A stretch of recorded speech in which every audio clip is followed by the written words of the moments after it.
Rollatini of sole with cherry tomatoes. Fish. I know you all want to eat, you love fish, but you don't like to cook it so much. This is the easiest fish dish you'll ever have. So let's start with some garlic. Okay, some butter, and you scatter it around because this will make the sauce. And lots of lemon slices. And cooked lemon is really good. Now, some wine. A lot of you ask me if you don't want to cook with wine. Well, you can put some water, squeeze a little lemon juice in there for acidity or a little bit of vinegar. Just don't overdo it with the acidity because you have the lemons right in here. Or you can put some vegetable stock. Now let's get to the fish. Here I have the fillet of flounder. This is the ideal fish. I'm going to season some breadcrumbs, roll them in there. So let's season the breadcrumbs. Let me add chopped parsley and some thyme. Let me just chop it up a little bit.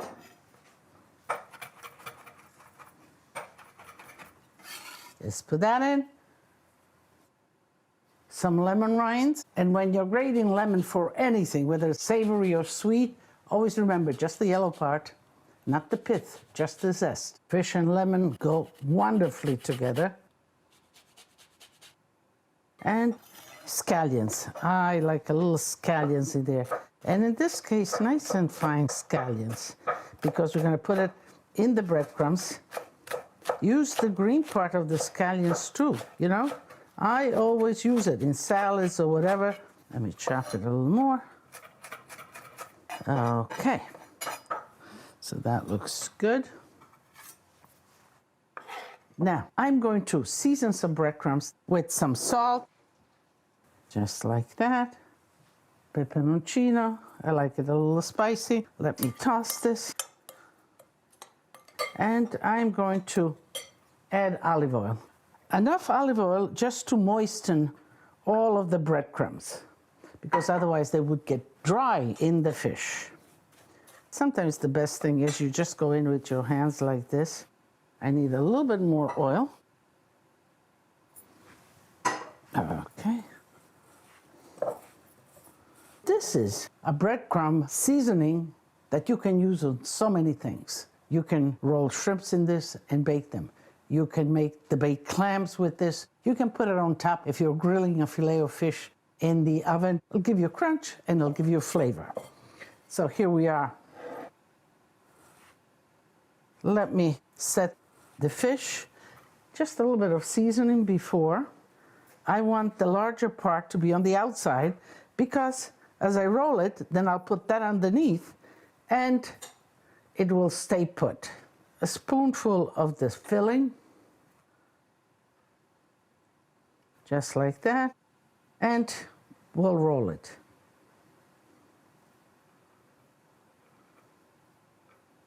Here we go, and that's what I meant, this underneath, so it doesn't open up, because if you leave it on top, it's going to open up. And we're going to nestle them, one next to each other right here.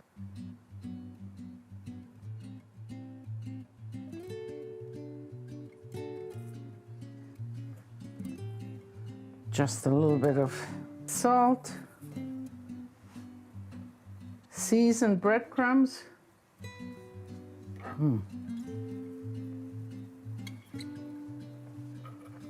That looks good and easy.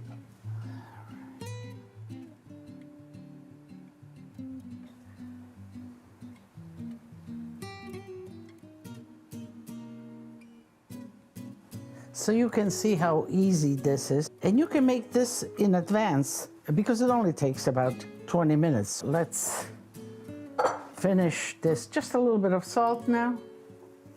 Some oil on it, like that. And we're gonna top it with some tomatoes. Put some oil in the tomatoes, get them dressed as well. A little bit of salt.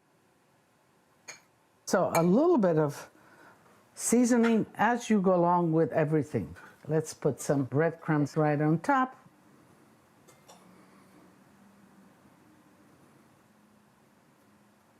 Okay, let's put the tomatoes around so the tomatoes bake with it as well.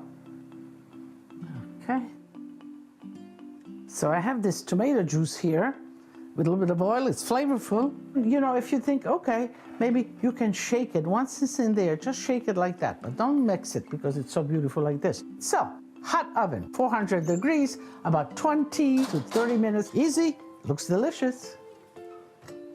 Let me check my social media and see if anything is there. A lot of you reach me on social media and I read. So here it goes, here's one. I never cook with fish. Can you give me some tips on how, where to get started? I've always wanted to. I just find it all intimidating from shopping to cooking. Warm regards, John. John, you gotta get going on this fish. Go to a store and find the freshest fish you can find. And you can tell the freshness of the fish just by the smell. If it doesn't smell good, it's not fresh. So get yourself a nice fillet of striped bass or red snapper, and you take it home, you season it, salt and pepper, a little bit of flour, put it in a pan with a little bit of olive oil, and just flip it over one side and then on the other side. Once it's nice and crisp on both sides, it is done. Add a little squeeze of lemon, a drizzle of oil, some parsley, and that's your first cooked fish meal. From then you can develop tomato sauces and whatever, but that's as simple as fish gets. So let's get started with that. And then you can write back for some more ideas. So keep those questions coming. Okay, this is done. How beautiful does that look? And I do have a little bit of rice and beans just to go alongside of this.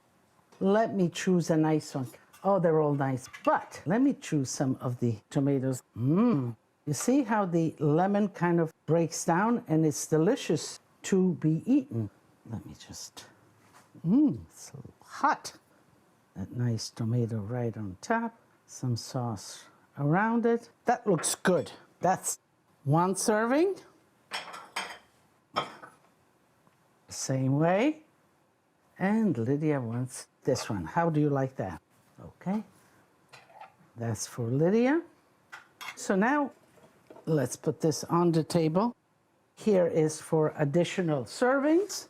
Now the rice, let me put the rice separate so everybody can take as much as they like. Let's put some butter in it.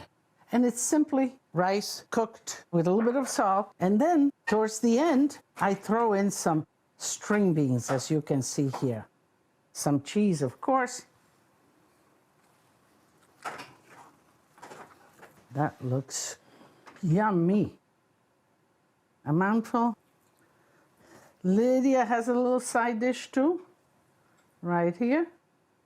Now, does this look like a good meal? Of course it does. I have my little flounder, I have my rice. I chose a little bit of Chardonnay. You know, there's acidity here, there's a lot going on, so I need a white wine, certainly, but one with a little bit more body. So let me just cut right in the middle so you can see how good this looks. I will taste the rice first. Delicious, mellow, a little of the string beans. Now, let's try this. You know, I love fish, and flounder is a fish that kind of everybody likes. So, I'll tell you how it tastes. Juicy, a little acidic, but then inside, the scallions, the thyme, all of those goodies, and a sip, of course, of the Chardonnay. But before I do that, because I'm gonna go through this, I'm hungry, I want to invite you. Certainly we have enough, and as we say at my house, because we are in my house, tutti a tavola a mangiare.